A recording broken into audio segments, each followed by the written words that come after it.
Yuk jadi bagian dari dakwah kami. Dukung operasional dakwah dan sosial kami, raih pahala amal jariah yang terus mengalir sampai hari kiamat.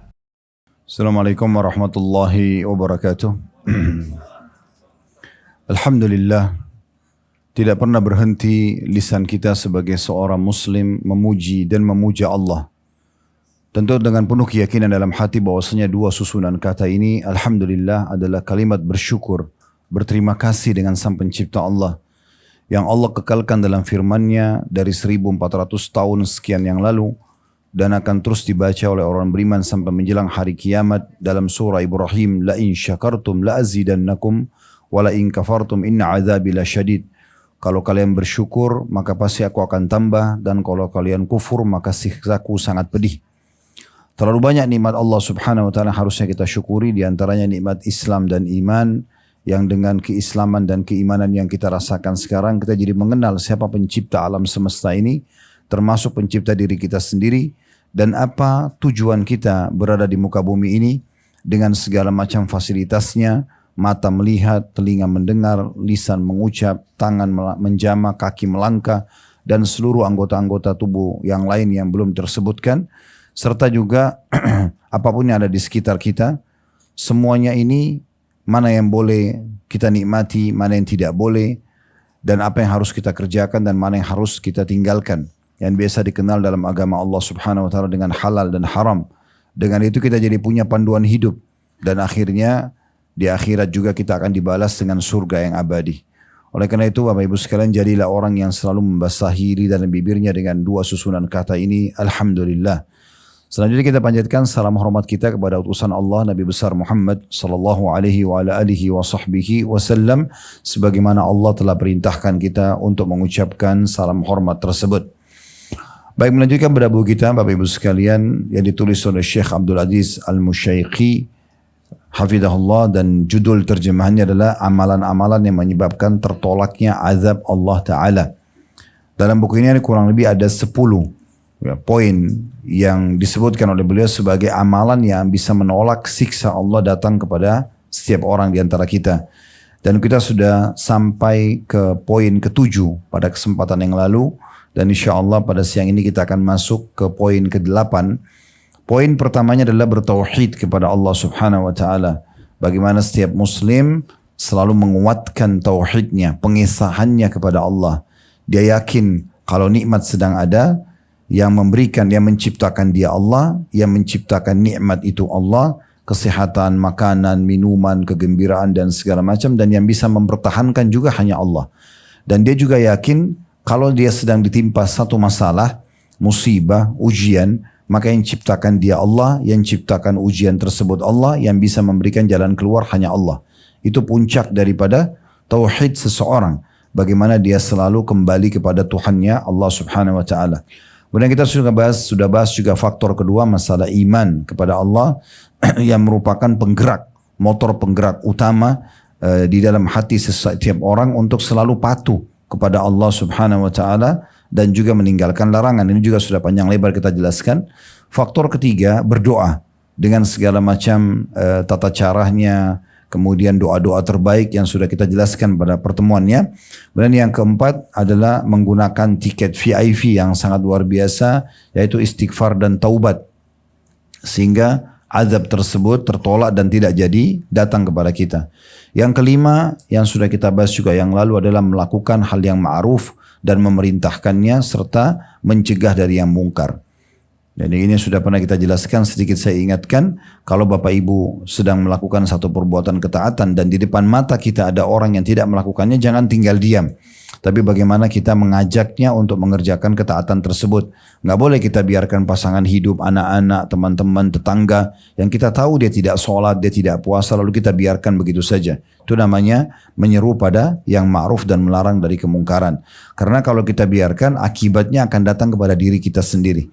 Saya mengingatkan kembali sebuah riwayat Imam Bukhari, hadis yang sahih. Kata Nabi Muhammad SAW, satu waktu pernah Allah utus Jibril alaihissalam untuk membinasakan satu negeri. Namun pada saat Jibril datang ke sana, Jibril alaihissalam mengatakan kembali kepada Allah, ya Allah, sesungguhnya di negeri itu ada satu hambamu yang saleh, si fulan, rajin sekali ibadah. Lalu Allah Azza wa Jalla berfirman kepada Jibril, mulailah siksa dari dia. Karena dia tidak pernah menyeru pada kebaikan, tidak pernah melarang kemungkaran. Hanya ingin masuk surga sendirian. Dia tidak ingin mengajak orang lain pada kebaikan dan tidak pernah melarang kemungkaran. Justru itu menjadi penyebab datangnya siksa Allah Subhanahu wa Ta'ala. Faktor keenam sudah kita jelaskan juga pada pertemuan-pertemuan sebelumnya, menjauhi kezaliman. Jadi apapun yang merupakan hak orang lain tidak boleh kita ambil, dan apapun yang merupakan hak kita tidak boleh diambil oleh orang lain kecuali dengan keridhaan jiwa. Dan ini sudah kita jelaskan panjang lebar ya. Bagaimana setiap orang di antara kita agar tidak masuk kerana mengambil hak orang lain, yakinlah rezeki sudah Allah tentukan. Tidak ada rezeki seseorang akan pindah ke orang lain. Kalau sesuap makan itu dasarnya rezeki kita akan sampai ke mulut kita dengan cara dan hikmah Allah Subhanahu wa Ta'ala. Apakah kita mendapatkan dengan cara berupaya atau tidak? Orang lain mengantarkan kepada kita. Apa yang Bapak Ibu makan di rumah ini di siang ini sudah tercatat sebagai rezeki Bapak Ibu sekalian. Tidak akan mungkin pindah ke mulut orang lain, akan sampai kepada kita. Pakaian yang kita pakai sekarang, oksigen yang kita hirup, semuanya ini adalah rezeki yang sudah Allah Subhanahu wa Ta'ala tentukan. Makanya seorang ulama, ya tepatnya Hasan Basri rahimahullah berkata, saya selalu senang dan tenang karena saya yakin rezeki saya sudah Allah tentukan dan tidak akan pernah diambil oleh orang lain. Jadi nggak mungkin. Ya. Pernah ada seorang pengusaha di Surabaya waktu itu tabligh akbar, kemudian bertanya kepada saya di Masjid Al-Irsyad tepatnya di Surabaya. Dia bilang, Ustaz, saya seorang pengusaha dan saya sama teman-teman saya masuk ke satu proyek. Mereka semua dapat, saya tidak dapat. Sementara secara ibadah saya lebih baik daripada mereka. Bagaimana saya memahami ini supaya hati saya bisa tenang menerima takdir Allah Subhanahu wa Ta'ala? Maka saya jawab, saya mengatakan cuma satu jawabannya. Itu belum rezeki Anda. Kalau belum rezeki kita tidak akan sampai kepada kita. Tidak akan pernah. Pernah mungkin Bapak Ibu punya pengalaman bawa makanan pulang ke rumah, taruh di kulkas lalu dimakan sama anak-anak. Ya. Lalu kita mungkin bangun pagi hari cari sudah tidak ada. Kenapa? Sudah rezeki mereka. Nggak mungkin sampai ke kita. Akan sampai ke dia. Sebagaimana juga kadang-kadang kita duduk di satu restoran, tiba-tiba ada yang datang dan traktir kita. Dan segala macam contoh-contoh berhubungan dengan masalah ini. Kemudian yang ketujuh yang terakhir kita bahas pada pertemuan bulan lalu tepatnya ya, itu masalah sedekah. Dan bagaimana sedekah ini sangat dahsyat Bapak Ibu sekalian. Makin besar yang Bapak Ibu keluarkan di jalan Allah, maka makin terbuka pintu rezeki. Investasi terbaik dalam Islam adalah bersedekah kepada orang lain. Bukan mencari perusahaan-perusahaan besar untuk kita investasikan di manusia. Investasinya kepada Allah Subhanahu wa Ta'ala. Dan investasi itu adalah kepada tetangga kita yang tidak mampu, kepada kerabat yang tidak mampu, itu investasi terbaik. Dan dipastikan dalam surah Saba surah nomor 34 ayat 39, Allah Subhanahu wa Ta'ala berfirman dalam potongan ayatnya, wa ma anfaqtum min syai'in fahuwa yukhlifu. Semua yang kalian infakkan jalan Allah pasti dia akan ganti. Makin besar Bapak Ibu keluarkan, maka makin besar respon yang datang dari Allah Subhanahu wa Ta'ala. Tidak mungkin kita mendapatkan ikan paus dengan kail kecil, tapi kita akan mendapatkan ikan paus dengan kapal tanker yang besar. Maka ingin dapat sesuatu yang lebih besar, bersedekah yang lebih besar. Bahkan kita sudah jelaskan bagaimana penyakit pun dan semua permasalahan bisa selesai dengan sedekah. Kapan Bapak Ibu menemukan ada penyakit belum sembuh, sumpek yang belum hilang dan sedih, rezeki yang Anda rasa masih seret belum terbuka, sedekah kuncinya.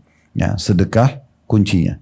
Dan saya sudah jelaskan perbedaan dasar antara kita sama orang-orang kapitalis. Kapitalis mengatakan menabung pangkal kaya. Islam mengatakan sedekah pangkal kaya, dan ini tidak akan pernah bisa ketemu, karena menabung itu berarti pelit. Dia tidak akan mau keluarkan. Tapi kalau sedekah justru sibuk mengeluarkan. Saya bertemu dengan beberapa hamba-hamba Allah di negeri kita ini. Beberapa kali umroh dengan kami, datang interaksi di pengajian bersama kami. Luar biasa rezekinya Allah bukakan. Dan sebenarnya kuncinya rutin sekali bersedekah. Dan saya lihat makin banyak mereka yang suka bersedekah, makin terbuka. Ada orang yang sudah tidak menilai lagi sedekahnya. Datang dengan membawa uang bukan cuma puluhan juta, bukan cuma belasan juta, tapi miliaran, dan dia niat dihabiskan dalam satu majelis. Dikasih kepada orang, dibagi kepada orang, dan tidak pernah berhenti rezeki-rezeki mereka. Dan sebagai penutup di poin ini hanya mengingatkan apa yang kita sampaikan kemarin. Kalau Bapak Ibu membaca kisah para sahabat yang kaya raya, mereka meninggal dalam kondisi ya meninggalkan uang ratusan miliar, bahkan mungkin nilainya triliunan kalau sekarang, seperti Abdurrahman bin Auf, Uthman bin Affan, Talha bin Ubaidillah, kemudian Sa'ad bin Ubadah dan beberapa sahabat Nabi. Itu ternyata gudang-gudang harta mereka terpenuhi Bapak Ibu sekalian, bukan hasil tabungan, tapi hasil yang datang beberapa hari sebelum mereka meninggal. Karena mereka selalu bersedekah. Bahkan Sa'ad bin Ubadah radhiyallahu anhu itu, dia tidak tenang tidur malam hari kecuali sudah harus habis semua yang di rumahnya disedekahkan. Besok subhanallah datang lagi, lebih banyak daripada itu.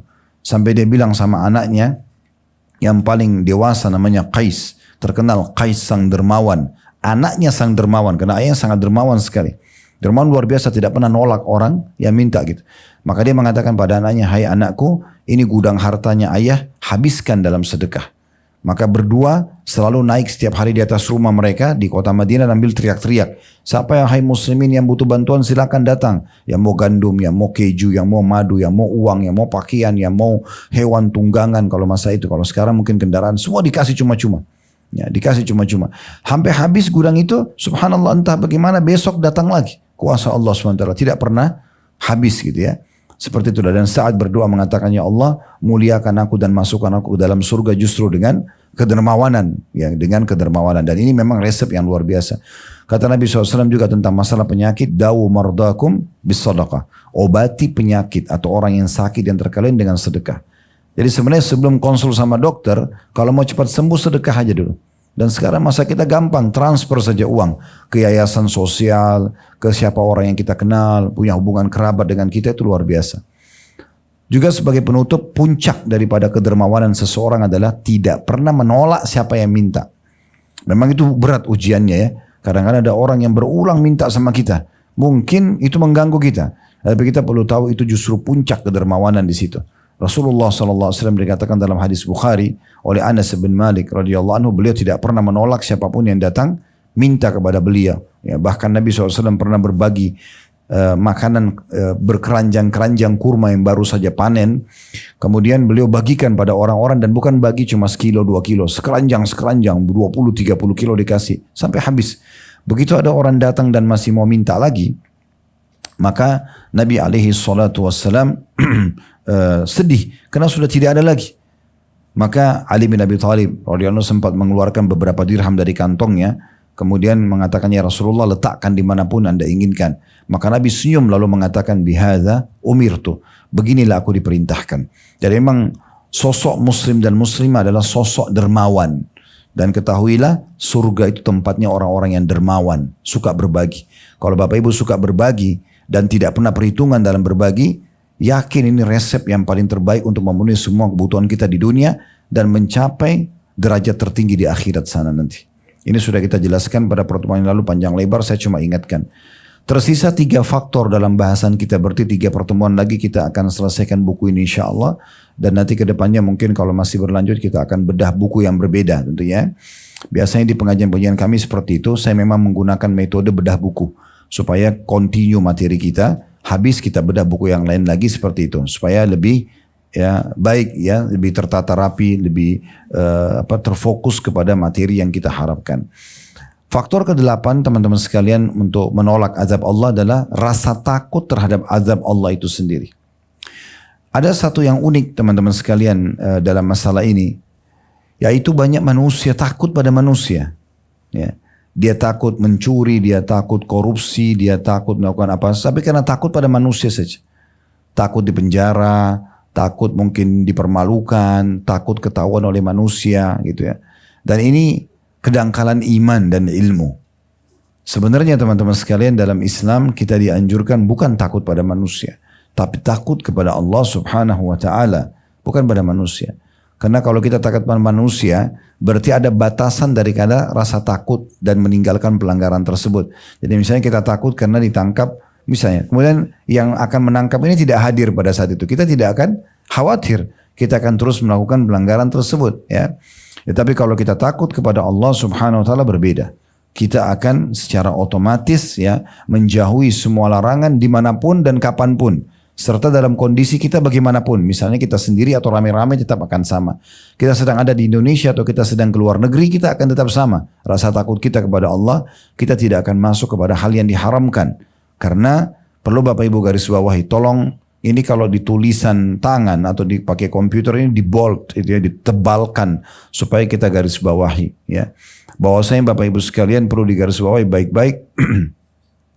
Orang yang melakukan perbuatan pelanggaran agama sekecil apapun itu akan sangat dekat dengan ancaman Allah Subhanahu wa taala.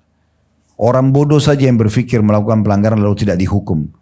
Anda kerja di kantor saja melakukan satu pelanggaran kecil sudah cukup untuk bisa kena hukuman. Ya, begitu juga dengan hukuman Allah Subhanahu wa taala. Tolong garis bawahi baik-baik. Allah Subhanahu wa taala memiliki dua hal yang Allah partnerkan dalam Al-Quran. Yaitu Allah itu Ghafurur Rahim. Allah maha pengampun dan maha penyayang. Ini bagi siapa? Bagi hambanya yang patuh. Tapi Allah juga Syadidul Iqab. Allah itu maha berat siksanya. Bagi siapa? Bagi para pembangkang. Saya kasih contoh. Pernah mungkin dengar kisah Nabi Musa alaihissalam. Diceritakan dalam Al-Quran. Satu waktu beliau pernah jalan di pasar, Bapak Ibu sekalian. Di pasar di Mesir, di kota Kairo tepatnya ya. Ada dua orang yang sedang berantem. Satu dari suku Kipti, orang asli Mesir dari sukunya Fir'aun. Dan satu lagi dari Bani Israel, keturunannya Nabi Musa alaihissalam. Berantemlah dua orang ini, kemudian Nabi Musa alaihissalam ingin memisahkan mereka. Supaya jangan berantem gitu.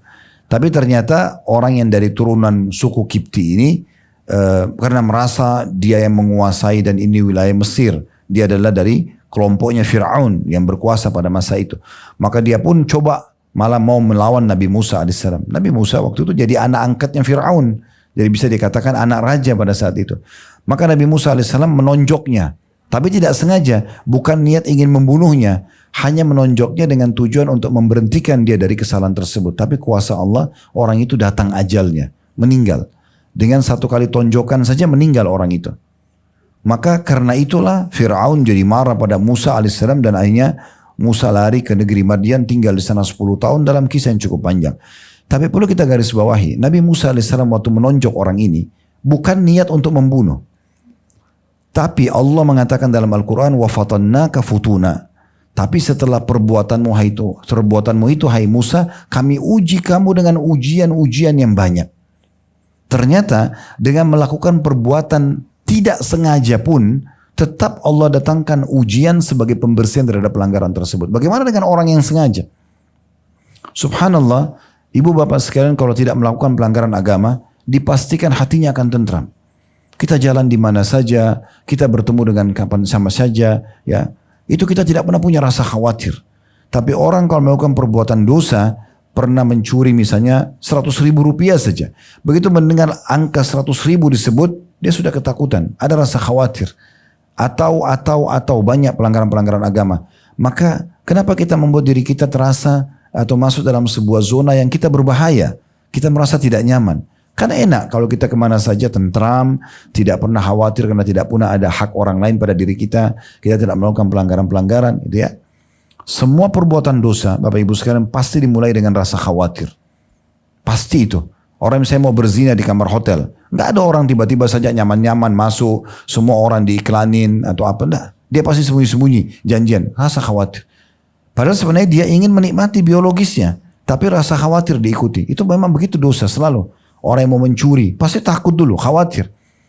Banyak rasa mau membunuh, mau menipu, mau apa saja, pasti rasa takut. Kata para ulama, ini adalah ya peringatan Allah yang pertama bagi si pelaku tersebut, agar dia tidak terjerumus. Kalau dia menahan diri, saudara saya nggak mau, saya takut nanti malah Allah hukum saya misalnya, maka dia akan aman dari siksa. Tapi kalau dia jerumuskan dirinya pada perbuatan tersebut, maka pastikan dia tidak akan menikmatinya dan juga dia akan kena hukumannya, gitu kan? Contoh misalnya dia berzina tetap, tadinya hubungan biologis nikmat, sangat indah. Allah Subhanahu wa taala menjadikan hubungan biologis itu adalah penyebab kita terpopulasi, manusia berkembang biak. Harus sperma ketemu sama sel telur, dan Allah buat laki-laki dan perempuan merasakan kenikmatan. Kalau Allah tidak kasih ini, tidak ada orang yang mau menuangkan spermanya laki-laki, tidak ada juga perempuan yang mau mengandung manusia sampai 9 bulan. Tapi Allah ajarkan cara yang benar dengan nikah, Allah sampaikan cara yang salah dengan zina, kan gitu. Beda sekali ini. Orang yang melakukan perbuatan zina dimulai dengan ketakutan. Lalu biologisnya juga yang tadinya indah itu menjadi ketakutan. Dan ini berpengaruh sekali pada kualitas sperma yang merupakan bibit manusia. Dan sel telurnya nanti akan menjadi kantong manusia itu sendiri. Dan akhirnya kalau hamil, dua-duanya khawatir. Kalau keluar malu, keluarganya malu. Anak yang lahir gak jelas statusnya, dikenal dengan anak zina. Kan gitu. Kalau nikah beda. Orang angkat nikah. Saya nikahkan kamu sama anak perempuan saya Fulana binti Fulana, kata si wali wanita. Dengan mas kawin ini laki-laki mengatakan saya terima nikahnya, sebagaimana kita tahu kurang dari 5 menit kemudian mereka semua masuk. Orang semua tahu kalau mereka akan hubungan biologis di malam pertamanya. Tidak ada orang yang merasa khawatir. Dua-duanya senang. Akhirnya pengaruh pada kualitas sperma dan sel telurnya. Biologisnya maksimal. Kalau hamil dua-duanya gembira. Keluarganya gembira. Anak yang lahir jelas statusnya. Pertanyaan sederhana. Kenapa harus yang haram? Kenapa nggak halal saja? Kan gitu. Begitu juga dengan makanan. Begitu juga dengan pendapatan. Kenapa enggak yang baik-baik saja? Sesuatu yang haram Bapak Ibu sekalian itu sangat terbatas. Sedikit Allah datangkan hanya sebagai ujian saja. Saya pernah kasih contoh makanan misalnya. Tubuh kita butuh protein hewani. Supaya otot kita ya punya asupan gitu kan. Karena dia butuh protein. Yang terbaik protein hewani gitu kan. Nah protein hewani ada di daging. Kalau seandainya Allah subhanahu wa ta'ala ciptakan kita dan kita butuh protein hewani. Ternyata ya. Semua daging haram, Allah haramkan, maka wajar orang melanggar. Ini tidak. Di saat Allah haramkan babi, ini babi nggak boleh ya, ini bentuknya. Allah ganti dengan sapi, ayam, kelinci, semua hewan air. Lalu kenapa harus babi? Nah ini haram, nggak boleh. Satu aja atau beberapa ekor, kemudian sisanya yang lainnya halal. Tadi hubungan biologis zina haram, ini nikah halal. Sama dengan minuman. Tidak boleh minum khamar. Minuman keras nanti memabukkan. Karena orang kalau minum minuman keras, khamar, apakah itu narkotika atau cairan ya, minuman keras yang beralkohol, maka membuat dia keluar daripada akal normalnya. Ya, karena dia akan merasa lebih percaya diri. Dia akan melakukan perbuatan tanpa merasa bersalah. Akhirnya tadinya tidak membunuh bisa membunuh. Tidak memerkosa bisa memerkosa. Banyak karena orang mabuk. Makanya diistilahkan dengan ummul khaba'ith. Keburukan. Tapi tubuh kita butuh cairan. Allah gantikan minuman keras dengan air putih, sirup, madu, jamu kalau kita Indonesia, banyak minuman lain. Kenapa harus yang haram? Kita kalau kerja di satu perusahaan Bapak Ibu sekalian, pastikan begitu kita masuk, maka pasti pemilik perusahaan atau yang ditugaskan misalnya HRD-nya di kantor akan menjelaskan apa yang Bapak Ibu akan dapatkan kalau bekerja maksimal. Misalnya, bekerja itu 8 jam per hari, nanti gajinya sekian puluh juta atau sekian belas juta atau sekian juta, kemudian akan dapat fasilitas ini, itu, ini, segala macam gitu ya. Harapan perusahaan Bapak Ibu menjadi staff yang ideal ya gitu. Dan nanti HRD akan jelaskan, tapi kalau Anda melanggar, maka akan ada SP1, SP2, SP3 nanti di PHK gini. Tapi perusahaan tidak berharap ini. Harapannya yang pertama, bagaimana kita jadi orang yang berprestasi. Dan itu orang yang cerdas, orang yang jadi pegawai yang prestasi saja. Udah dikejar yang terbaik. Toh dia bisa dapat apapun yang dia inginkan. Tidak merusak nama baiknya. Dia punya pendapatan yang halal buat keluarganya. Dia tenang lah. Karirnya bisa terus menanjak. Nah kalau dia lakukan pelanggaran, maka dia sangat terancam. Namanya bisa rusak, bisa di PHK, dan segala macam lah hal-hal yang tidak baik. Oleh karena itu Allah subhanahu wa ta'ala, Bapak Ibu sekalian, mau kita menjadi orang-orang yang berprestasi. Diberikanlah solusi-solusinya dan fasilitasnya, dan diancam jangan sampai melakukan perbuatan-perbuatan yang salah. Ancaman Allah banyak sekali, dari siksaan-siksaan yang terdekat, sakit, ya, kemudian sumpek, sedih, itu semua adalah pasukan-pasukan Allah yang membuat agar hamba tersebut berhenti dari kesalahannya. Allah datangkan ujian-ujian banyak, ya. Puncaknya nanti juga akan ada siksa kubur kalau dia tidak taubat. Lalu kemudian tersiksa juga di mahsyar dan kemuncaknya di neraka nanti. Di neraka. Oleh karena itu perlu juga kita membaca tentang informasi ini. Supaya kita tahu, oh ternyata kalau saya melanggar saya akan dihukum seperti ini dan seperti itu. Ya. Dan ingat Bapak Ibu sekalian, sebagaimana rahmat Allah luas. Misalnya Bapak Ibu sholat duha 2 rakaat. Mungkin dengan 2 rakaat itu bisa Allah kasih kita kesehatan 5 tahun, 10 tahun. Rahmat Allah luas. Bapak Ibu lakukan satu saja ketaatan, bisa Allah balas dengan 100 kebaikan yang lainnya. Tapi ingat, dari satu sisi juga, Bapak Ibu kalau lakukan pelanggaran, maka hukuman Allah juga lebih berat daripada perbuatan kita. Mungkin sekali bohong, Allah buat kita sumpek dan masalah 1 tahun, 2 tahun, gitu kan. Sedikit ambil harta haram, Allah buat kita 10 tahun masalah. Tidak selesai-selesai. Ribut sama keluarganya, anak-anak jadi nakal, pekerjaan tadi tidak naik. Banyak hal yang terjadi. Padahal sebenarnya masalahnya cuma karena dari pelanggaran agama yang terjadi. Nah ini poin penting yang perlu kita ketahui. Nah salah satu faktor yang perlu digarisbawahi memang kita perlu tanamkan dalam hati kita rasa takut terhadap siksa Allah subhanahu wa ta'ala. Karena siksa Allah kalau datang sangat pedih. Ya, tidak ada siksa Allah itu sekali bohong berarti dipukul dengan sekali pukulan. Enggak. Tapi akan jauh lebih berat daripada perbuatan kita.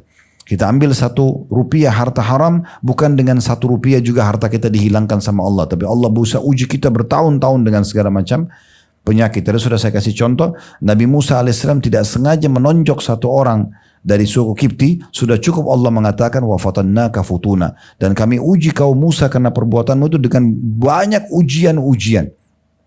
Dikejar oleh Fir'aun, harus terasing dari Mesir selama 10 tahun gitu kan, di negeri Madian. Dia kembali ditugaskan jadi nabi, dia masih ketakutan. Fir'aun berusaha untuk membunuhnya dan segala macam hal-hal yang terjadi.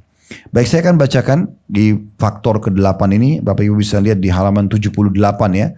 Kita baca dulu apa yang ditulis oleh penulis, dan ini sangat menarik karena beliau menyusun dengan poin-poin di sini ya. Beliau mengatakan merasa aman dari makar Allah dalam kurung datangnya azab Allah merupakan salah satu dosa besar. Bisa diperhatikan di buku di bold itu ya, ditebalkan supaya kita garis bawahi. Ingat, merasa aman terus berbuat dosa seakan-akan Allah tidak hukum itu dosa, itu sendiri dosa. Merasa aman, berzina tiap hari, menipu tiap hari, bohong tiap hari, nggak apa-apa kok, itu sendiri dosa. Ya, selain akan datang hukuman, itu sendiri akan dicatat juga sebagai dosa. Ini sudah pernah kami jelaskan di salah satu bedah buku, namanya bukunya Al-Kabair, dosa-dosa besar yang ditulis oleh Imam Adz-Dzahabi rahimahullah. Merasa aman dengan makar Allah bagian daripada dosa besar. Dan kalau ada Bapak Ibu misalnya, mudah-mudahan di sini tidak ada, tapi kalau ada yang mengatakan begini, Ustaz saya sudah sekian tahun buat dosa, tapi saya tidak pernah rasakan siksa Allah, ini keliru nih. Ya. Ada 2 jawabannya. Yang pertama, hadis Nabi SAW yang sahih. Kalau engkau melihat, kata Nabi SAW, nikmat Allah melimpah pada 1 orang pelaku dosa, ya, pada diri dia, maka ketahuilah itu adalah tadarruj, tahapan siksaan. Tahapan siksaan. Jadi perlu digarisbawahi, kalau dia melakukan perbuatan dosa, dan sementara belum datang hukuman padanya, berarti menandakan itu adalah tahapan siksaan. Kalau Bapak Ibu kembali membaca kisah tentang umat-umat sebelum kita, kaum Samud, kaumnya Nabi Saleh, kaum Ad, kaumnya Nabi Hud, ya, kemudian banyak sekali kaumnya Nabi Lut, kaumnya Nabi Ibrahim yang banyak disiksa oleh Allah SWT, dan itu sampai sekarang bekas-bekas peninggalan mereka masih ada. Fir'aun kaumnya Nabi Musa masih ada sampai sekarang muminya dan piramidanya. Ya, Namrud kaumnya Nabi Ibrahim di Babilonia sampai sekarang, di Irak masih ada peninggalan kerajaannya, kan gitu. Kaum Lut kaumnya Nabi Lut yang buat homoseksual di Laut Mati di Jordania masih ada peninggalannya, dan sekarang banyak ilmuwan mengadakan penelitian di situ ya. Kemudian kaumnya Nabi Saleh di Madain Saleh 4 jam dari kota Madinah masih ada peninggalan bangunan dan rumah-rumah mereka. Begitu seterusnya ya, masih ada. Nah itu Bapak Ibu sekalian, kalau lihat histori mereka, beberapa hari sebelum datang siksa yang membinasakan mereka, itu Allah tambah sehatkan badannya, Allah tambah gembirakan hati mereka, Allah tambah perbanyak hasil panen mereka, panen dari perkebunannya, Allah makin suburkan ternak mereka supaya mereka makin lalai. Ya, makanya orang itu kalau mau disiksa sama Allah, dia makin senang. Makin mabuk-mabukan, makin hebat idenya untuk buat manipulasi data, makin. Nah itu puncaknya tuh. Karena hukuman Allah nanti akan datang pada orang-orang yang seperti ini. Ya. Kalau dia masih punya rasa takut, dia mengerem, dia sempat bertobat, ini dia bisa aman. Tapi masalahnya tidak seperti itu, Allah buat dia lalai. Itu poin pertama yang perlu digarisbawahi. Ya. Jadi jangan merasa tentram dan damai dengan belum datangnya hukuman Allah, itu keliru. Karena itu justru puncaknya akan datang hukuman tersebut. Ya, orang mukmin yang benar adalah orang mukmin kalau buat satu dosa kecil saja, dia merasa itu sebuah beban yang sangat besar. Sebagaimana sabda Nabi SAW, orang mukmin itu kalau melakukan satu dosa kecil saja, dia merasa seperti gunung besar di pundaknya. Berat sekali. Misalnya dia cuma telat sholat subuh aja, waduh bebannya luar biasa. Mungkin seorang muslimah sudah biasa pakai jilbab rapi, satu waktu dia lupa pakai jilbab atau tidak pakai jilbab, lalu ada laki-laki bukan mahramnya nyelonong, lalu kelihatan rambutnya atau kulitnya, mungkin dia merasa bersalah sekali dengan itu. Padahal sebenarnya mungkin tidak Tidak besar, tapi itu jadi besar buat dia karena iman dalam hatinya, gitu kan?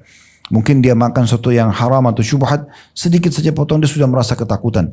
Seperti Nabi Muhammad SAW pernah satu malam dalam hadis Bukhari, beliau masuk di dalam rumah istrinya Ummu Salamah radhiyallahu anha dalam kondisi beliau gelisah, nggak bisa tidur. Ditanya oleh istrinya, kenapa anda begini ya Rasulullah? Kata Nabi SAW, tadi waktu masuk di rumah, saya temukan ada satu butir kurma ada di sebelah ranjang. Lalu saya memakannya. Tapi setelah saya telan, saya baru teringat kalau di rumah kita ada kurma sedekah. Kurma yang dititipkan oleh orang, gitu kan? Dan Nabi SAW tidak makan sedekah. Maka saya khawatir kurma itu adalah bagian daripada sedekah tadi. Saya khawatir malah Allah hisab saya dengan itu. Begitu pekahnya Nabi SAW menghisab diri beliau. Abu Bakar pernah punya seorang budak, masa itu ada perbudakan Bapak Ibu sekalian. Lalu beliau izinkan boleh kerja, silakan kerja. Di mana saja income-nya juga buat dia. Tapi sebagai rasa terima kasih budak ini hampir setiap hari kalau dia dapat income harian, dia beli makanan, dia makan sama Abu Bakar. Abu Bakar juga radhiyallahu sebagai bentuk tawadhu, merendah, dia makan sama budaknya itu. Setiap kali kalau makan, setiap hari kalau bawa makanan Abu Bakar makan sambil tanya, kamu kerja apa tadi? Oh saya kerja di sini. Abu Bakar yakin halal dimakan. Satu waktu budak ini pulang, lalu kemudian bawa makanan, tapi Abu Bakar lupa nanya. Langsung Abu Bakar main makan aja. Habis makan Abu Bakar tanya, income-mu ini dari mana? Apa kata budaknya? Saya waktu di masa jahiliyah sebelum Islam pernah ngaku dukun, pura-pura jadi dukun. Kemudian ada orang yang konsultasi, saya sampaikan, ternyata betul terjadi. Orang itu miskin, tidak punya apa-apa dulu, dia merasa punya utang sama saya. Itu sebelum Islam. Setelah masuk Islam, dia juga masuk Islam, kemudian saya dibayar sama dia. Dari hasil dulu ngaku dukunnya itu. Maka apa yang terjadi Bapak Ibu sekalian? Dalam riwayat yang sahih dikatakan Abu Bakar mengorek tenggorokannya dan memuntahkan makanan itu. Dia tidak mau masukkan hal yang seperti ini. Jadi begitu pekahnya. Apalagi hal-hal yang lebih besar. Gitu kan? Ingat selalu sabda Nabi SAW. Ada orang yang rambutnya berantakan, penuh dengan debu, tidak punya alas kaki, dia mengatakan ya Rabbi, wahai Tuhanku, bagaimana Allah ijabah doanya sementara makanan, minuman, pakaiannya haram. Jadi itu sumber-sumber haram berbahaya, bisa menolak doa, ya, bisa banyak fasilitas hilang dari kita Bapak Ibu sekalian. Jadi harus hati-hati sekali, ya. Kemudian yang kedua yang perlu kita perhatikan, yang saya ingin titik beratkan sebelum kita masuk ke poin-poin yang ditulis oleh penulis. Jadi yang pertama, jangan merasa aman dengan siksa Allah. Nikmat Allah yang sedang banyak, sementara kita bermaksiat, bahkan itu tahapan siksaan. Justru kalau makin banyak nikmat Allah dan kita tidak sholat, kita malah melakukan pelanggaran, maka itu berarti tahapan siksaan. Yang kedua, siksa Allah yang paling berat yang datang kepada seorang hamba bukan fisik Bapak Ibu sekalian. Bukan fisik, bukan mata kita dibutakan, kaki kita dipincangkan, bukan. Justru Allah angkat keinginan mau beribadah. Itu siksaan yang paling berat. Ya. Makanya pernah ada seseorang datang kepada seorang alim lalu mengatakan begini, saya sekian tahun berbuat dosa, gak pernah saya rasa ada hukuman Allah, saya tetap makan, saya tetap minum, saya tetap tidur, saya berumah tangga, saya bekerja, mana siksanya Allah? Maka kata orang itu, orang alim yang menjawabnya mengatakan, kamu keliru. Justru siksa Allah sudah sangat nyata depan mata kamu. Orang itu bilang, mana buktinya? Karena yang dia tangkap adalah siksa Allah yang paling berat justru kalau kena fisik, tabrakan, ya, mati tabrakan ataupun apa ya. Maka kata beliau, orang alim ini, dia mengatakan, saya mau tanya, apakah selama kau berbuat dosa ini, kamu bisa bangun sholat malam? Dia bilang gak bisa. Orang itu jawab jujur, apakah selama ini kau bisa setiap azan on time sholat? Dia bilang tidak pernah. Apa selama ini kau bisa puasa Senin Kamis atau Ramadan kamu tidak terganggu? Dia bilang tidak pernah. Apa selama ini kau baca Quran? Enggak. Apa selama ini kau bisa berzikir rutin? Enggak bisa. Apa selama ini kau bakti sama orang tua kamu? Enggak. Apa ada kerabatmu kalau sakit kau bisa jenguk dia? Enggak bisa. Apa kau pernah haji dan umrah? Dia bilang tidak pernah. Semua ibadah itu tidak pernah. Kata beliau, itulah siksa Allah yang paling berat pada dirimu. Karena kau tidak bisa diberikan kesempatan beribadah. Karena tingkat yang terbaik sebagai wali Allah justru istiqamah dan konsisten dalam mengerjakan sebuah perbaikan. Kalau Bapak Ibu masih Allah mudahkan melangkah kaki ke majelis ilmu seperti ini, mau dengarkan pengajian, kalau azan mau sholat, ada orang miskin mau sedekah, ada panggilan haji umrah, Bapak Ibu pergi jawab itu berarti Allah masih ingin kebaikan buat kita. Itu termasuk ya bentuk cinta Allah kepada kita. Tapi kalau tidak, maka berarti itu sudah masuk dalam hukuman Allah Subhanahu wa taala. Berapa banyak orang Bapak Ibu sekalian jalan sama temannya, lalu terjadi tabrakan satu mobil, temannya mati, dia tidak tersentuh sama sekali. Dia berpikir, oh teman saya yang tabrakan, jadikan sebagai bahan cerita, bahkan lelucon, seakan-akan temannya yang celaka, dianya selamat. Subhanallah, padahal setiap saat bisa terjadi pada dia. Allah selamatkan dia supaya dia sadar, tapi banyak orang tidak tersentuh. Sebagian ulama salaf yang peka dengan keimanan dan ilmunya, ada di antara mereka Bapak Ibu sekalian, kalau jalan kakinya kesentuh batu aja, langsung inna lillahi wa inna ilaihi raji'un. Mereka baca kalimat istirja, kami milik Allah, kami akan kembali kepada Allah. Yang biasa kalau di negeri kita ini cuma dibaca kalau orang meninggal ya. Sebenarnya kalimat istirja ini dibaca setiap ada musibah. Musibah apa saja.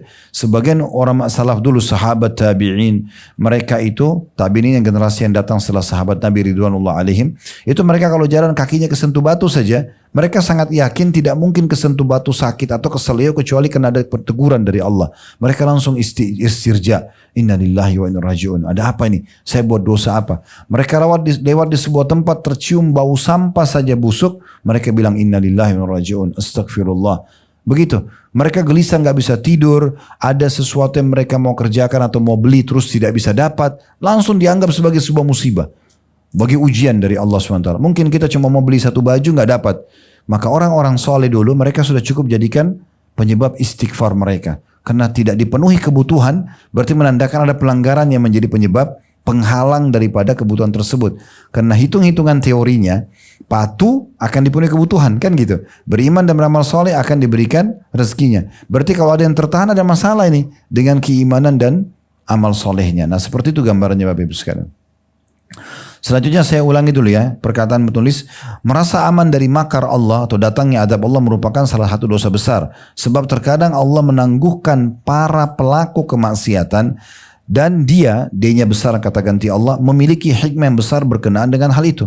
Di antaranya yang pertama, apa yang diisyaratkan Allah lewat firman-Nya di dalam surah Fatir ayat 45 yang bunyinya, walau yu'akhidullahu an-nasa bima kasabu ma taraka ala dhahriha min dabatin walakin yu'akhiruhum ila ajalin musamma. Al-ayah.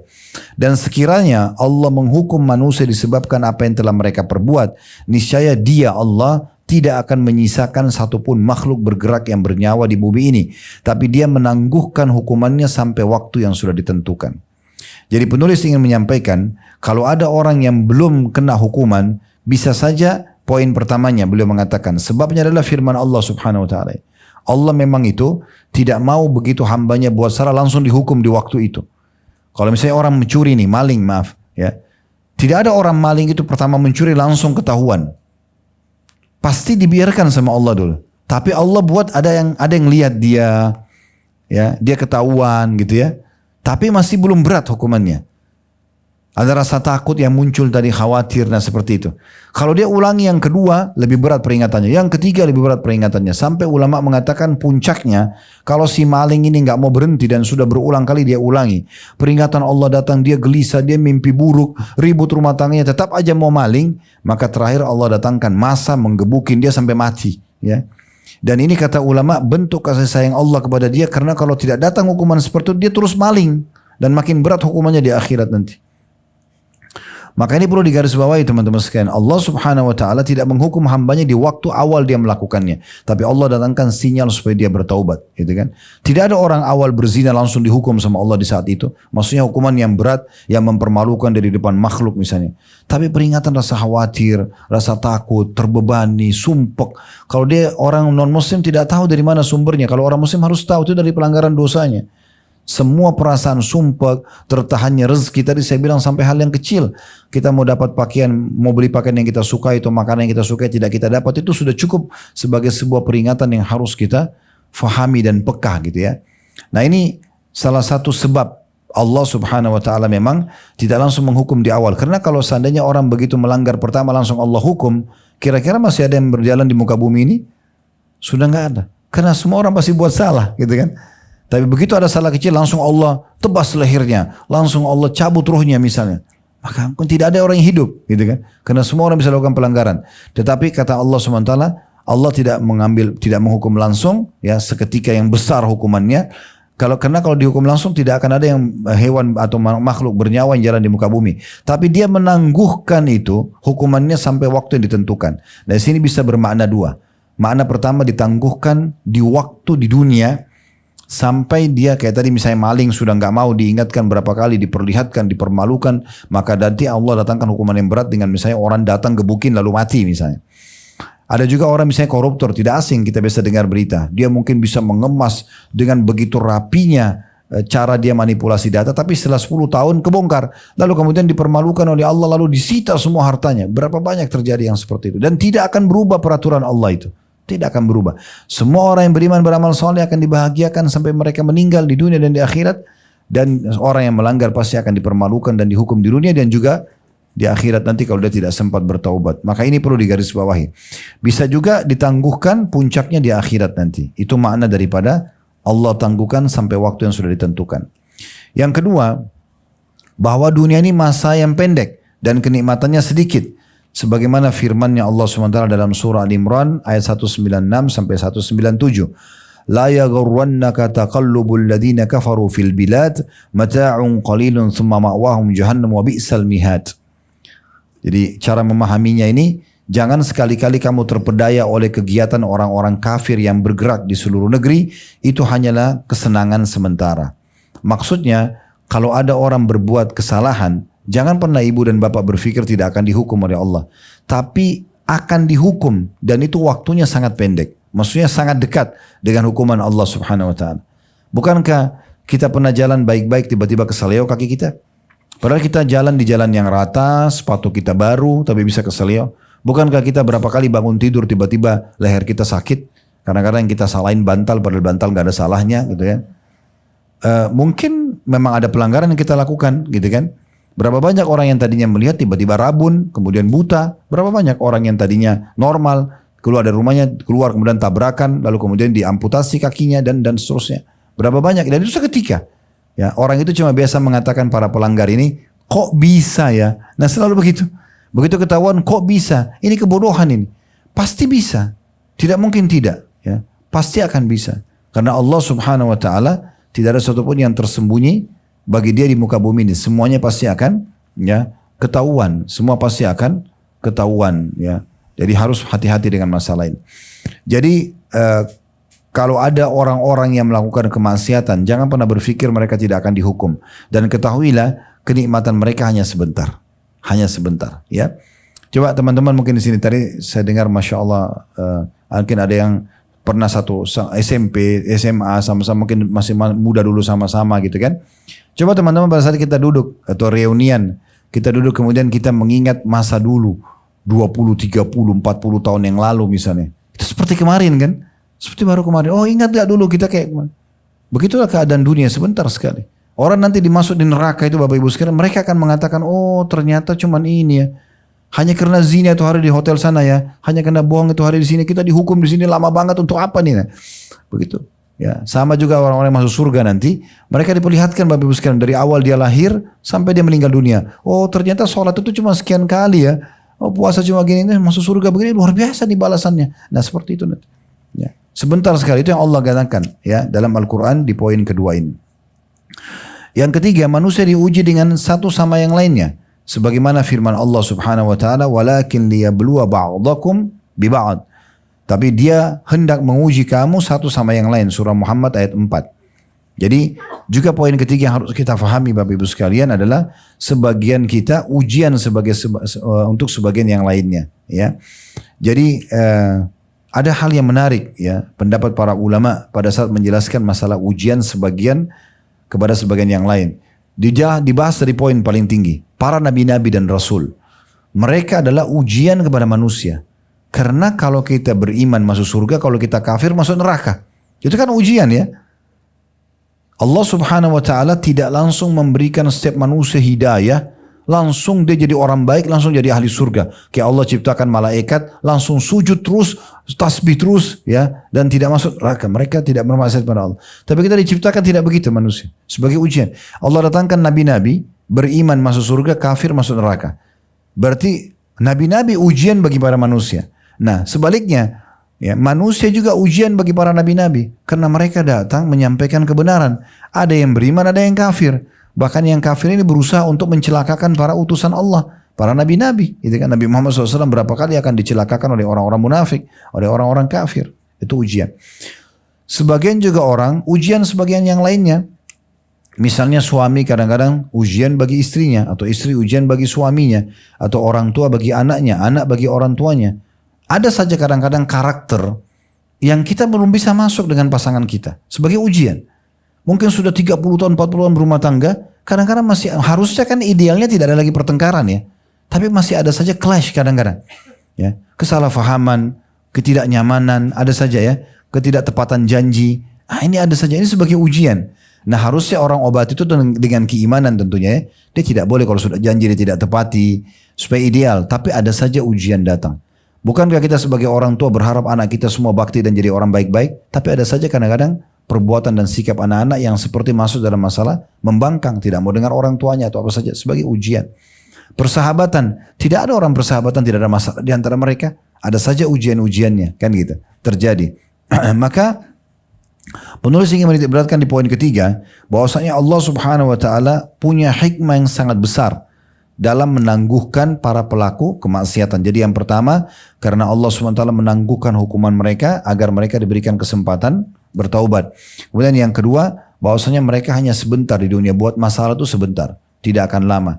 Ada juga di sini saya teringat di poin kedua hadis Nabi SAW tentang bagaimana kalau kita menghadapi pemimpin yang zalim. Ada sebuah hadis Nabi SAW yang beliau mengatakan, kalau seandainya kalian diberikan pada pemimpin kalian yang zalim sesuatu yang merupakan hak kalian, terimalah. Kalau tidak dikasih, maka berharaplah dari Allah. Karena waktu mereka sangat terbatas. Artinya akan ada masa selesai jabatannya ataupun dia meninggal, maka selesai juga kezaliman bersamanya. Jadi itu cuma dalam bentuk ujian buat kalian. Itu juga disinggung atau bersekenaan dengan poin nomor 3. Poin nomor 4. Kenapa Allah Subhanahu wa taala masih menangguhkan para pelaku maksiat tidak langsung dihukum di waktu yang sama? Agar orang zalim terpedaya dengan penangguhan Allah untuknya. Lalu ia meneruskan kezalimannya itu. Sehingga itu menjadi azab yang lebih keras. Ya. Dan lebih telak dalam menghukumnya. Dalam hadis disebutkan innallaha la yumliya lizzalimi hatta idza akhadahu lam yuflithu. Sungguh Allah benar-benar menangguhkan orang zalim. Orang buat kezaliman, buat dosa, diingatkan sama Allah. Rasa takut, rasa khawatir, nasihat dari temannya, nasihat dari pasangannya. Tidak mau dengar. Allah tangguhkan, gitu kan. Tapi tetap dia buat nasihat, kata Nabi SAW, sampai atau hingga ketika dia Allah mengambilnya, menghukumnya, maka dia tidak meluputkannya. Maksudnya, pasti akan datang siksaan di waktunya yang sangat menyedihkan. Ya, yang tidak mungkin dia luput dari siksaan tersebut. Ujung-ujungnya orang cuma mengatakan kok bisa ya. Maka pastikan Bapak Ibu sekalian dari sekarang saya jawab di pengajian kita ini akan bisa. Tidak ada yang mustahil dari Allah Subhanahu wa taala. Jadi jangan selalu bersembunyi di kata-kata kok bisa atau buat aja nanti aja deh. Pokoknya mulai kita buka pintu dosa, berarti ketahuilah kita sudah sangat dekat dengan hukuman Allah Subhanahu wa taala. Jangan dilanjutkan, berhentikan, pindah segera kepada hal-hal yang dibolehkan dan nikmati yang halal, tinggali yang haram. Kemudian juga diangkat firman Allah SWT dalam surah Hud ayat 102. Wa kadzalika akhdhu rabbika idza akhadha al-qura wa hiya zalima inna akhdahu alimun syadid. Dan begitulah siksa Tuhanmu apabila dia menyiksa penduduk negeri-negeri yang berbuat zalim. Sungguh siksanya sangat pedih dan sangat berat. Bukankah Bapak Ibu sekalian kita tahu gempa? Ya, gempa itu secara ilmiah tidak akan pernah masuk hitungan menit. Tidak akan pernah. Detik. Karena kalau sudah menit hancur semua muka bumi ini. Harus hitungan detik. Sebentar sekali. Semua binding-binding yang besar hancur. Jalan-jalan rusak. Dan segala macam hal. Begitu gampangnya siksa Allah datang. Ya, dan kalau sudah datang menyedihkan. Orang buat dosa melang segala macam. Tiba-tiba Allah buat dia tabrakan. Tiba-tiba buat dia stroke. Tiba-tiba dia. Dan itu segala macam ujian yang datang. Yang di luar daripada prediksi dia. Jadi jangan tunggu siksaan Allah datang. Kemudian baru menyesal. Ya. Kemudian juga firman Allah SWT tentang Fir'aun dalam surah Al-Fajr ayat 10 sampai ayat 13. Wa fir'auna dhil autad alladhina tagaw fil bilad fa'aktharu fiha al-fasad fasabba alaihim rabbuka sawta azab. Dan terhadap Fir'aun yang mempunyai pasak-pasak atau bangunan yang besar. Sampai hari ini piramida termasuk salah satu dari keajaiban dunia ya, karena bangunan yang mereka bangun. Yang berbuat sewenang-wenang di negeri, atau dalam negeri. Lalu mereka banyak berbuat kerusakan dalam negeri itu, karena itu Tuhan menimpakan cemeti azab kepada mereka. Maksudnya pada saat Fir'aun didakwai lebih dari 10 tahun oleh Nabi Musa AS. Sementara dia makan, dia minum, dia tinggal di istananya.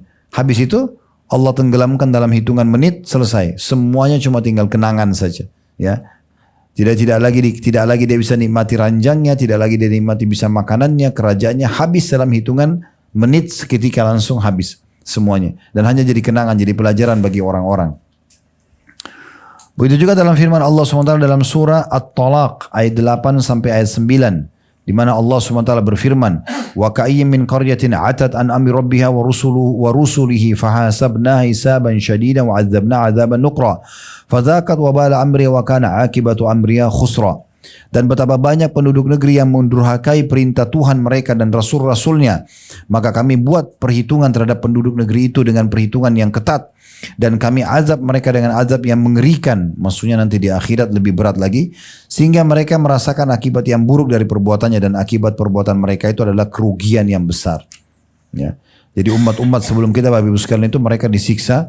Ada yang dengan angin yang kencang, ada yang membuat seperti kaum 'Ad, ya, ada yang ditimpa dengan suara yang keras, ya, sehingga mereka meninggal tiba-tiba. Ada yang disiksa segala macam, ditenggelamkan di lautan. Allah sebutkan dalam Al-Quran banyak sisa-sisa mereka.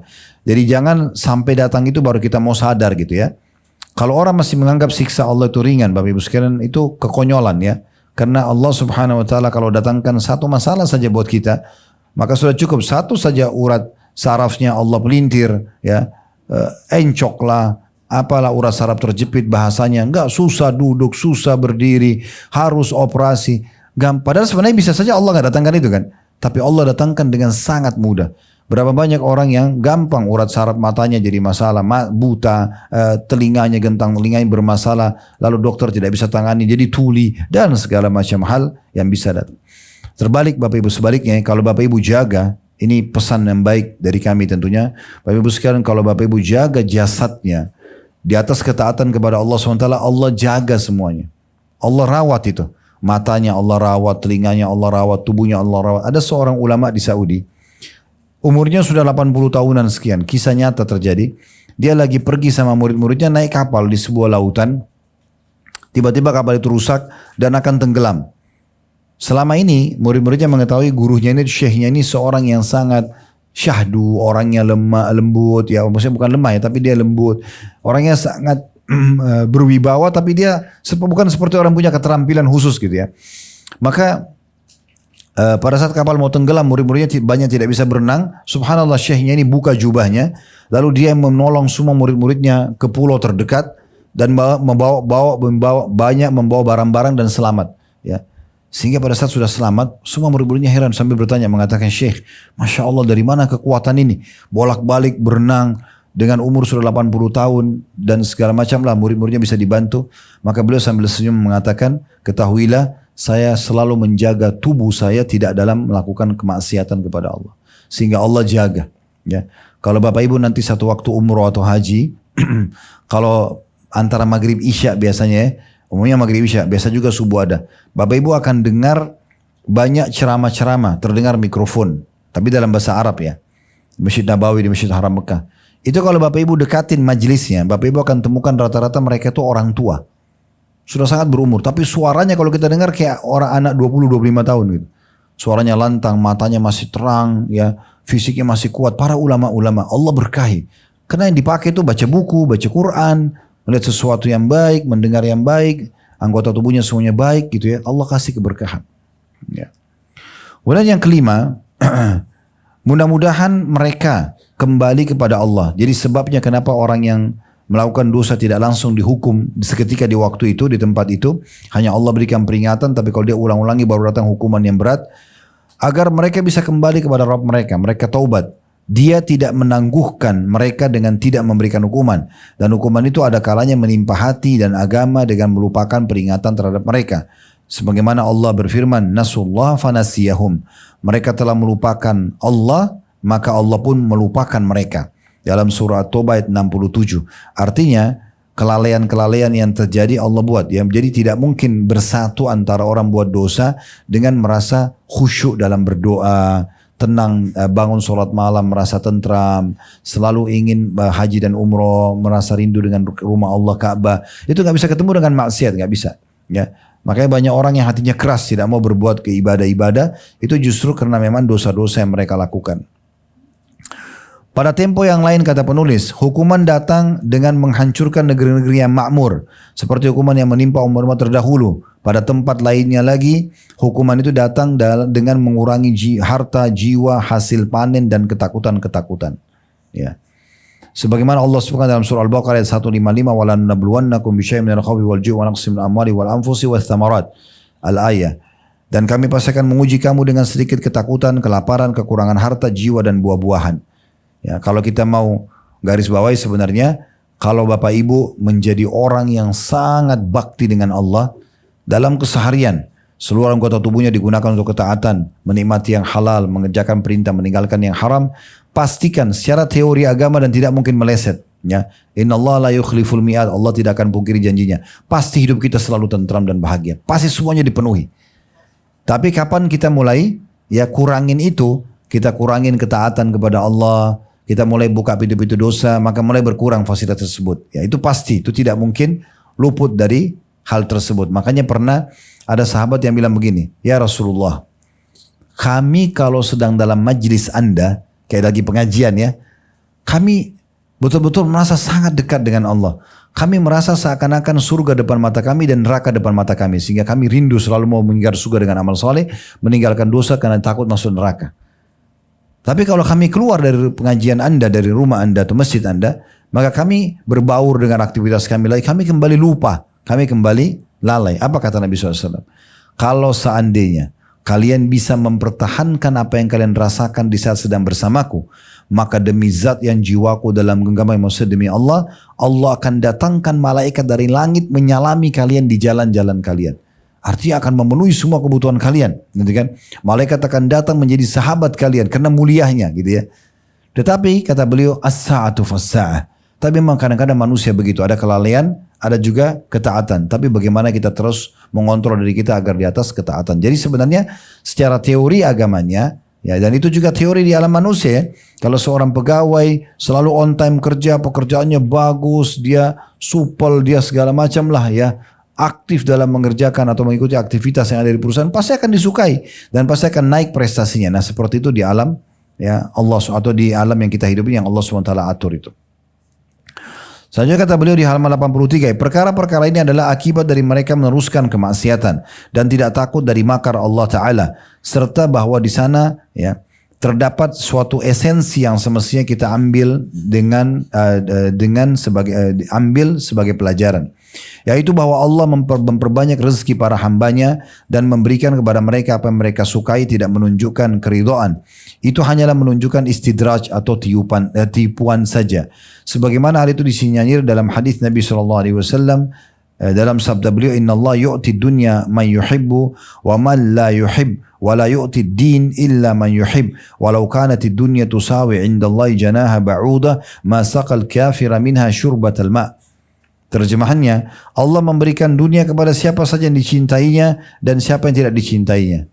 Jadi jangan tolok ukurnya kebahagiaan itu hanya karena dia terpenuhi dari sisi finansialnya atau sisi dunianya, rumahnya bagus, mobilnya bagus, segala macam, tanpa melihat orang ini mendapatkan halal atau haram. Ya.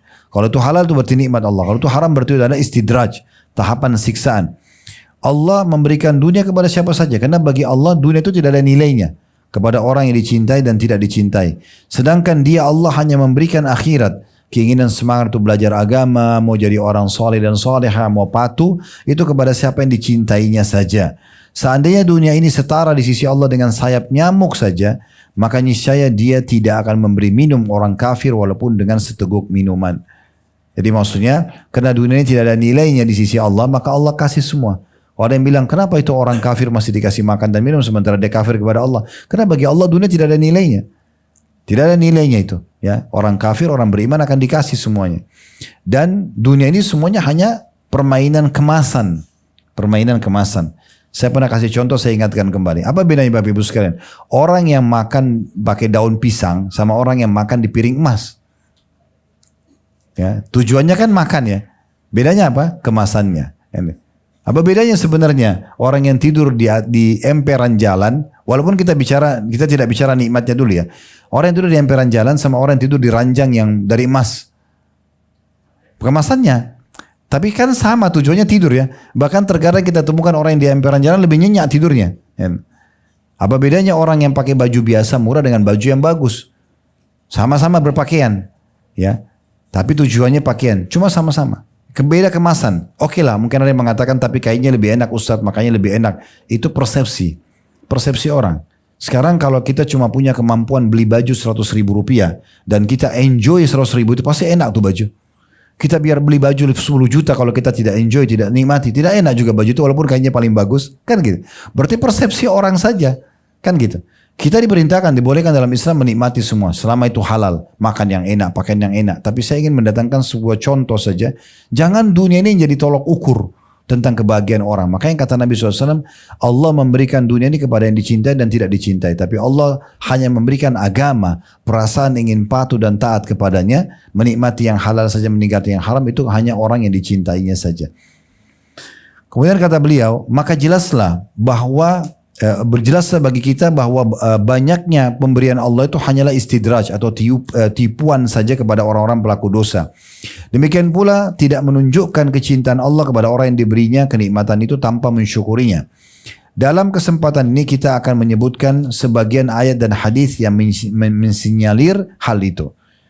Yang pertama adalah surah Al-An'am ayat 44 ya. Ini 2 lembar terakhir dari bahasan kita di buku ini. Habis ini kalau ada yang mau bertanya tentu silahkan ya.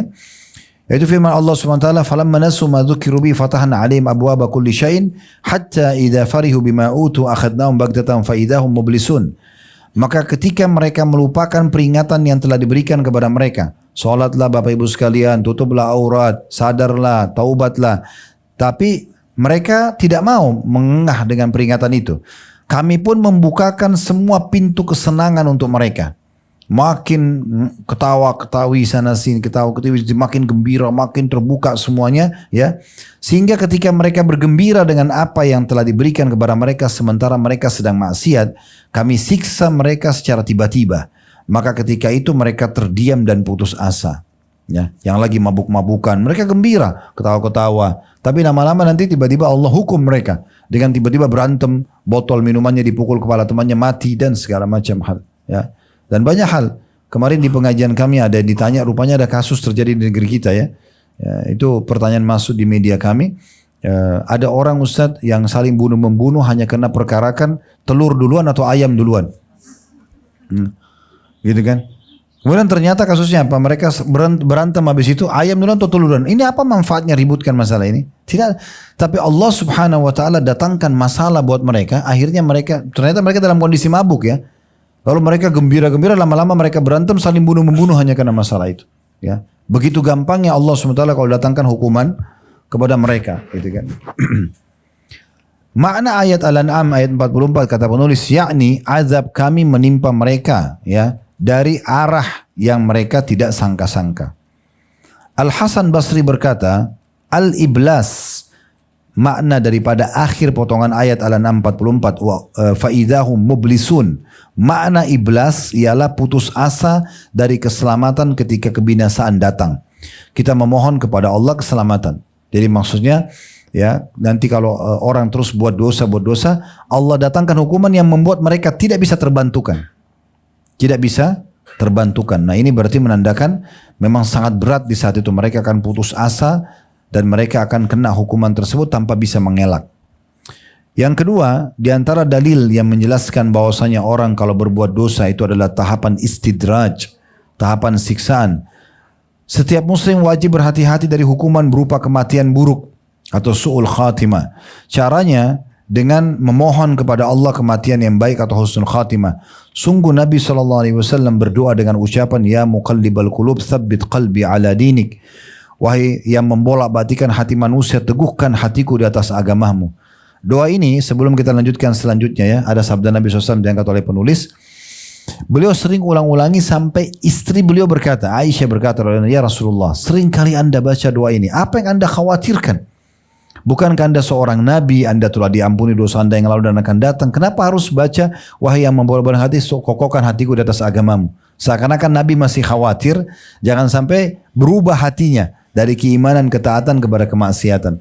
Maka kata Nabi SAW, wahai Aisyah, yang namanya manusia, ya, tetap saja berada di antara jari jemari sang pencipta Allah atau sang pengasih Allah. Allah membolak-balikkan sesuai yang dia inginkan. Maksudnya tidak ada sesuatu yang mustahil Allah SWT bisa membalikkan keadaan seseorang yang maksiat kepada ketaatan atau orang taat kepada kemaksiatan. Allah lebih tahu isi hati tersebut. Ada kadang-kadang orang kelihatan soleh banget, luar biasa, tapi kita tidak tahu hatinya. Ternyata meninggal su'ul khatimah. Ya. Berapa banyak orang begitu. Jadi kalau Bapak Ibu mau tahu orang ini baik atau tidak, itu memang pada saat dia meninggal terlihat. Tapi bukan dari fisiknya. Bukan dari fisik. Bukan mati senyum, bukan mati keluar wangi, atau badannya tidak hancur. Ya, bukan itu patokannya. Patokannya adalah kata Nabi SAW, Allah akan menutup hidup seorang hamba dengan apa yang biasa dia lakukan. Jadi lihat 2 minggu sebelum dia meninggal, apa yang dia biasa lakukan. Seminggu sebelum dia meninggal. Kalau dia suka baca Quran, dia akan baca Quran dan dia meninggal pada saat lagi baca Quran. Dia lagi sholat malam, meninggal lagi sholat malam. Dia sedekah, meninggal lagi sedekah. Dia haji umrah, dia akan meninggal lagi haji dan umrah. Lagi berjihad, dia akan meninggal dalam mati cahaya.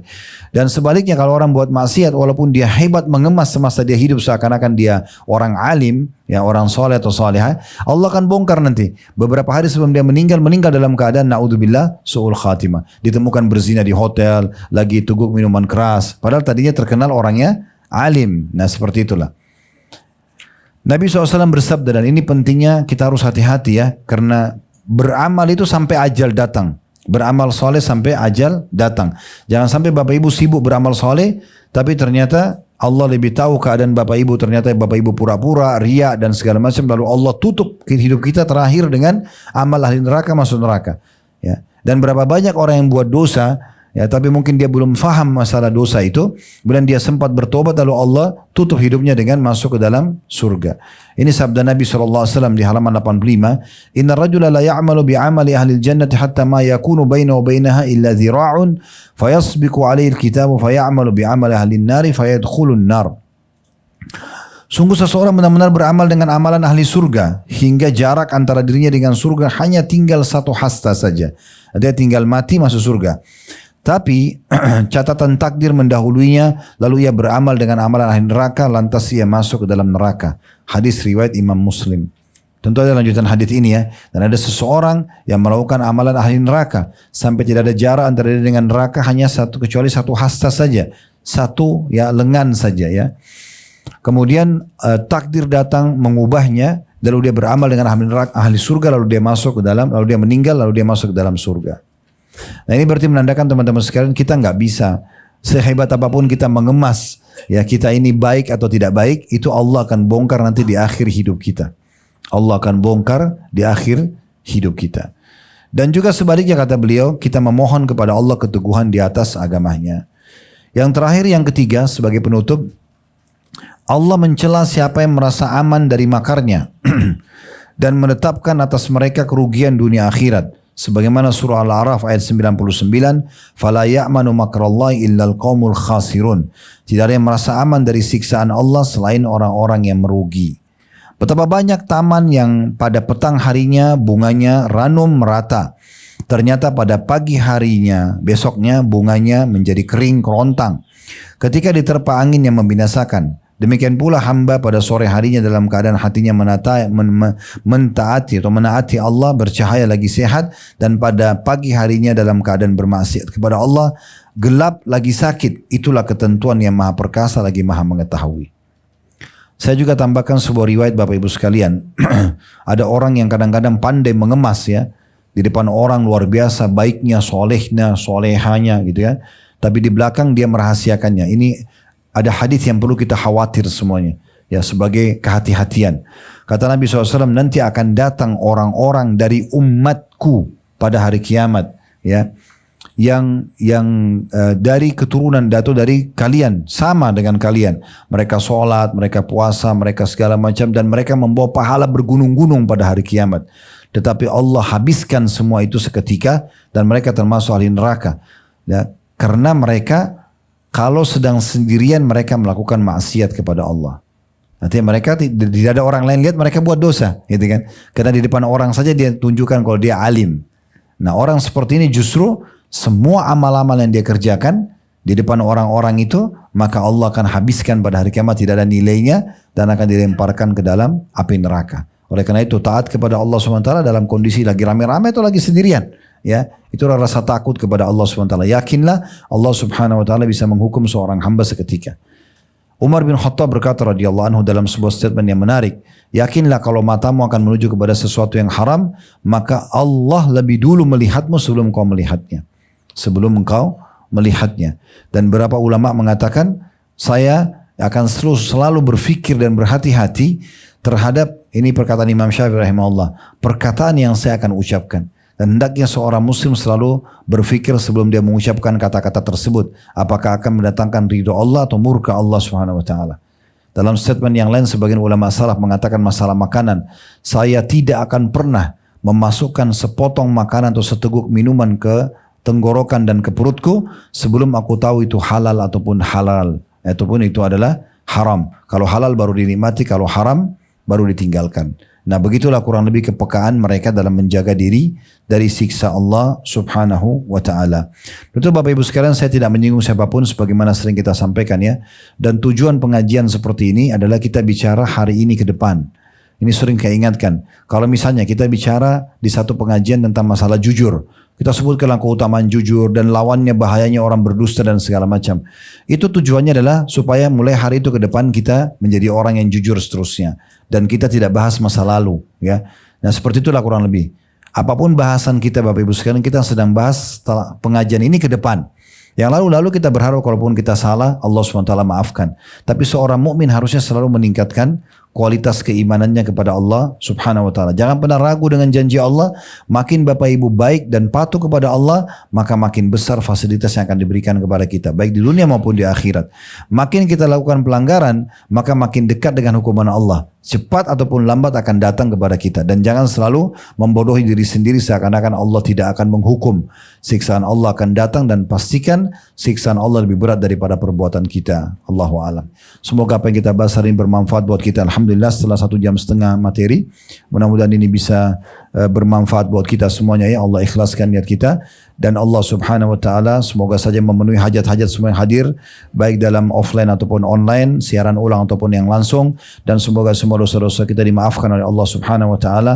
Allah panjangkan umur kita di atas ketaatan kepadanya, kesempurnaan iman dan ilmu juga amal saleh, serta bertobat dari dosa-dosa. Semoga semua apapun kebutuhan kita yang belum terpenuhi Allah penuhi tentunya. Dan selalu kita doakan agar negara kita menjadi negara yang aman, tentram, damai. Allah jaga persatuan, kesatuan dan kemerdekaan kita. Allah juga memberikan hidayah dan petunjuk para pemimpin untuk menjalankan tugas dan amanah dengan baik. Dan Allah jadikan juga masyarakat negeri kita agar gotong royong dengan pemerintah pada hal-hal yang dibolehkan dalam agama agar negeri kita menjadi negara yang maju. Dan semoga Allah juga lunasi utang negeri kita dengan semudah-mudahnya. Allahumma amin. Dan juga semoga Allah SWT menolong saudara-saudara kita di Palestina, terutama di Gaza dan Rafah yang sedang tertindas.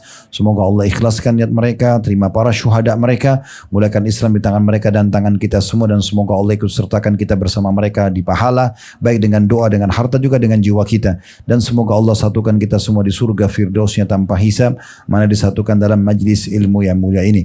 Wa sallallahu nabiyana Muhammadin wa alihi wa sahbihi wa sallam wa akhiru da'wana alhamdulillahi rabbil alamin. Subhanakallahumma bihamdika asyhadu an la ilaha illa anta astaghfiruka wa atubu ilaik. Wassalamualaikum warahmatullahi wabarakatuh.